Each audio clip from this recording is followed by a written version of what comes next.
everyone, Holly Simoni here for Spellbinders Paper Arts, and today I'm going to show you how to create this card using our cut, emboss, and stencil techniques. Okay, today I'm going to show you how I created this card. I took a piece of craft cardstock, trimmed it to 4.5 by about 9, and then folded that in half, and that will create the base of our card. Now I used 3 different die templates for this project.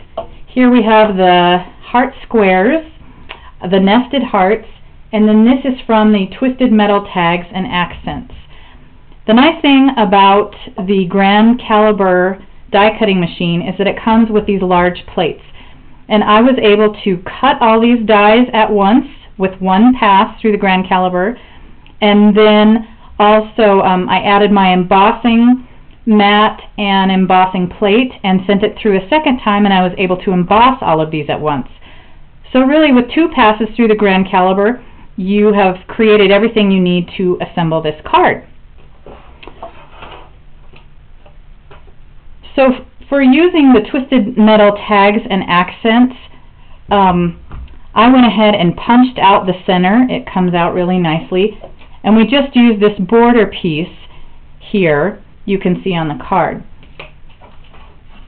So the first thing I did was took my square hearts and I decided I wanted to do a little stitching. So I went ahead and adhered that to my card and then just stitched around here just to give it a little more added detail. You can kind of see that coming through there.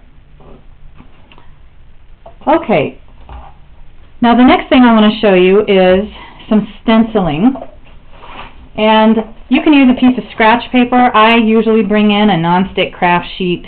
It works really nicely for cleanup. Now these have been cut and embossed, and then we're going to turn them over and use the die template as a stencil. Now you can see here on the card, I used the same color for both the larger heart and the smaller heart.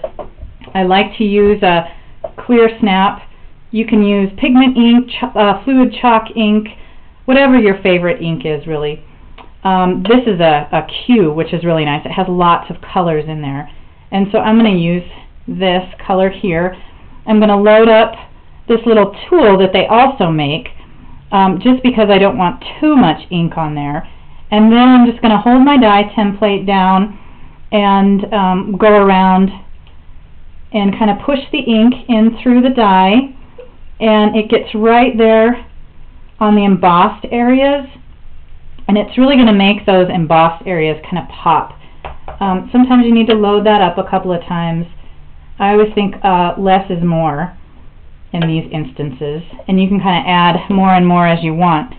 Then you pop that out, and there's one of them. Now you can add, this is kind of a softer look, you could really add a lot of color.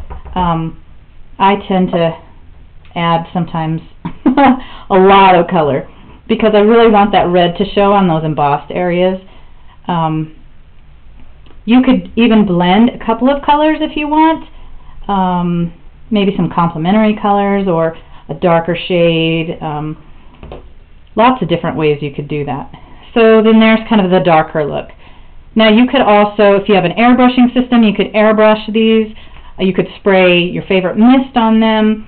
You can do a lot of different stenciling techniques, and it's one of the brilliant features about Spellbinders die templates. I just love it.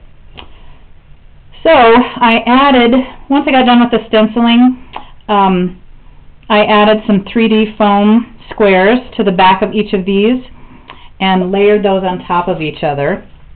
So I just peeled that off, layered that on there, pulled the other backing off, and then kind of aligned it and put that together. Then I just took my black frame, I added that with some liquid adhesive, put some more 3D foam squares behind the larger heart, and layered everything up. Then the last thing I like to do is add some bling, because you can never have too much bling. And Want to Scrap has amazing bling that coordinates so well with Spellbinders die templates. So I added bling here on the corners and right in here as well.